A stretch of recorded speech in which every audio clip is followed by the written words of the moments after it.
The most important part of a business class flight is obviously the food, right? So here's everything I ate on my Singapore Airlines business class flight from Manchester to Houston. Hey, I'm Auburn, the tiny traveler, and I fly like this using points and miles because paying full price couldn't be me. I've always heard amazing things about the service on Singapore Airlines, and honestly, it did not disappoint. We started with champagne before takeoff because, obviously, the first course was Singapore Airlines' famous chicken satay, which I get why people rave about this. But they serve it on these little wooden dowels, and let me tell you, it is not splinter proof. Trying to eat around it was a complete struggle. For the appetizer, I had tuna oca with ikura and coconut cream, super fresh, and that little pop from the salmon roe.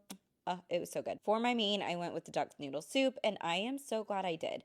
The broth was rich, the egg noodles were perfect, the duck was super tender. Honestly, I would eat this on the ground too. It was great. I am not a sweets person, so of course I skipped dessert and went for the cheese board instead. I know, I am so sorry to those of you that love sweets, but no regrets. A few hours later, it was time for dinner. For the appetizer, I had the poached chicken with goat curd, and honestly, not my favorite. It wasn't bad, just really not something I'd order again. For my main, I wasn't starving, so I went with the steamed prawns and garlic scallion sauce. It was light, flavorful, really good. And of course, I skipped dessert again because I do not love cheesecake. I was actually a little bit sad because there weren't any other options, but oh well, it's fine. Overall, Singapore Airlines absolutely lived up to the hype. 10/10 would do it again, especially using points and miles. I cannot wait for my next flight on Singapore Airlines.